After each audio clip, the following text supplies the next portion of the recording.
अगर किसी ने हमारे इस चैनल को अभी तक सब्सक्राइब नहीं किया है तो जल्दी से सब्सक्राइब करें, लाइक और शेयर भी करें। मैंने गुल से कहा कि गुल, रात में मैं तुम्हारे साथ नहीं आ सकूंगी, तुम और सलमान आपस में फुल मजे करना। मगर गुल ने कहा कि नहीं नहीं भाभी, आप लाजमी आना रात में, अगर आप नहीं आएंगी तो मुझे मजा नहीं आएगा। मैंने कहा अच्छा ऐसी बात है तो मैं फिर कोशिश करती हूँ कि मैं जल्द ही फ्री हो जाऊं, मगर मुझे नहीं लगता कि मैं रात में जल्दी फ्री हो सकूंगी। गुल ने कहा कि भाभी, आज आप अब्बू को मना कर देना। मैंने कहा कि नहीं नहीं, मैंने तुम्हारे अब्बू को मना नहीं करना है। गुल ने कहा कि वो क्यों, वो तुम्हारे ससुर हैं, कोई शोहर तो नहीं जो तुम उन्हें मना नहीं कर सकती हो। मैंने कहा कि देखो गुल, मैंने अगर मना किया तो तुम्हारे अब्बू न जाने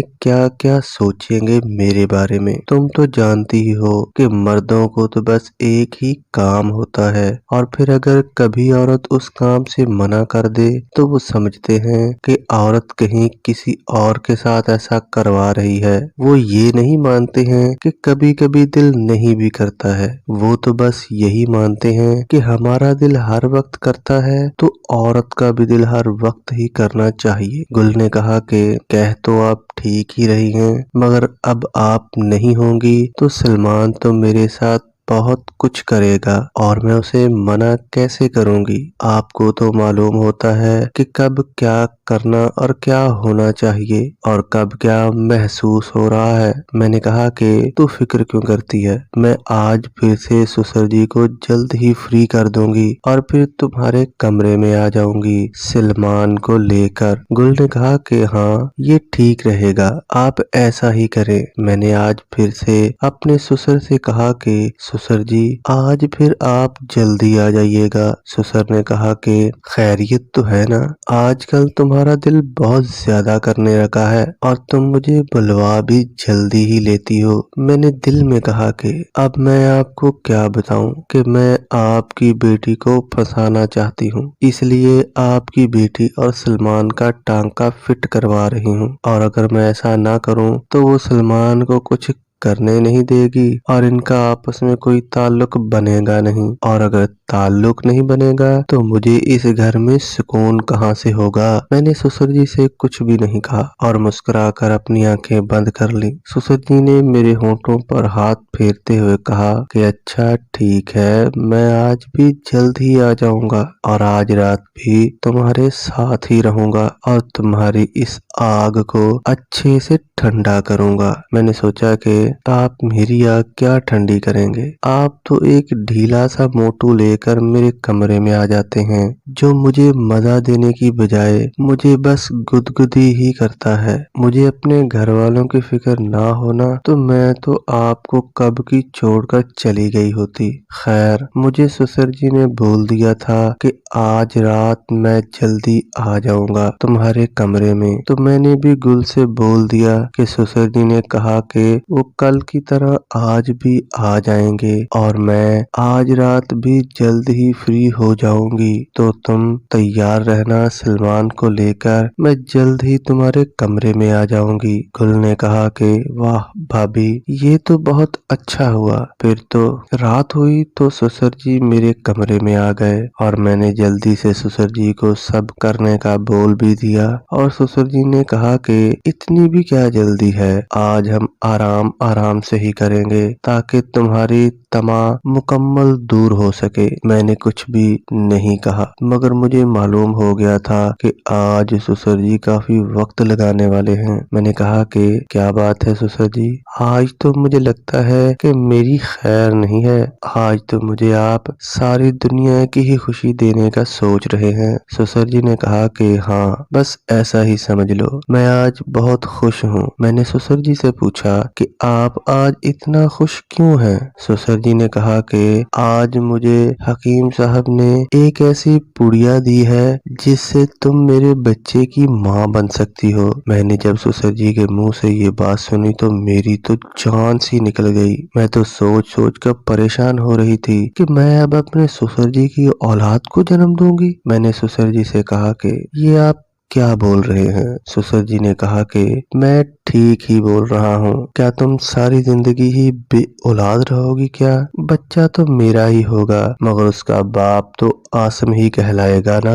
ऐसे में दुनिया वाले भी समझेंगे कि मेरा बेटा नामर्द नहीं है और इस राज को छिपाने में और भी आसानी हो जाएगी। मैंने कहा कि वो तो ठीक है, मगर मैं ऐसा नहीं करना चाहती हूँ। ससुर जी ने कहा, वो क्यों? तुम ऐसा क्यों नहीं चाहती हो? हर शादीशुदा औरत का माँ बनना ही तो ख्वाब होता है ना। मैंने कहा कि होता तो है, मगर अपने शौहर के बच्चों की माँ बनने का शौक होता है। ऐसे किसी के बच्चे की माँ बनना अच्छा तो क्या दिल भी नहीं मानता है ऐसे काम को। ससुर जी ने कहा कि अब हमें दुनिया के सामने ऐसा तो करना ही होगा ना। अब तुम्हें मेरे बच्चे को जन्म देना ही होगा। मैंने कहा कि आप कुछ वक्त के लिए रुक जाएं। अभी मुझे दिमागी तौर पर इस काम के लिए तैयार हो लेने दें, फिर मैं बच्चा पैदा कर दूंगी। आपको आपका ही बच्चा पैदा करूंगी, आप टेंशन ना लें इस बात की।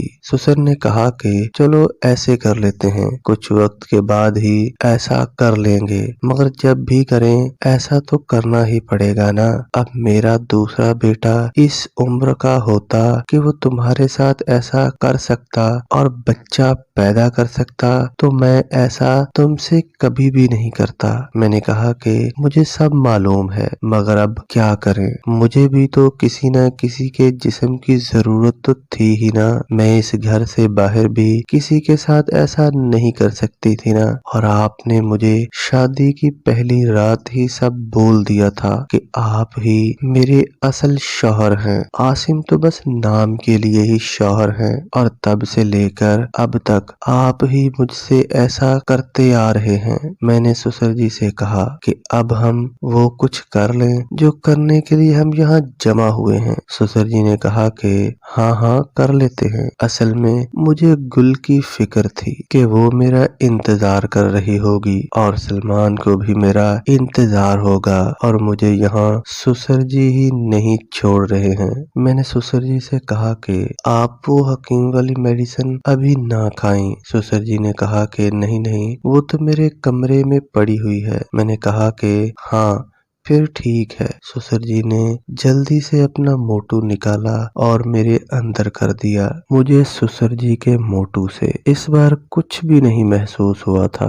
मैंने ससुर जी को खुश भी तो करना था ना, तो मैंने ससुर जी के मोटू के अंदर जाते ही अजीब अजीब सी आवाजें निकालना शुरू कर दी, और ससुर जी मेरे मुंह से आवाजें सुनकर और भी जोर जोर से मोटू अंदर बाहर करने लगे। मेरा पूरा वजूद तो हिल रहा था, मुझे महसूस कुछ भी नहीं हो रहा था। मैं तो चाहती थी कि ससुर जी जल्दी जल्दी फ्री हो जाएं और मैं फिर गुल के साथ जाकर सलमान का मोटू लूं, मगर अब इस बार ससुर जी को न जाने क्या था, फ्री होने का नाम ही नहीं ले रहे थे। मुझे तो जब भी कोई काम होता है तो मेरे साथ तो ऐसा ही होता है, वक्त पर जा ही नहीं होता है। मुझे था कि गुल और सलमान कहीं इंतजार करते करते सो ही ना जाएं। मुझे गुल के सोने की तो कोई इतनी फिक्र नहीं थी, मगर मुझे सलमान के सोने का डर था कि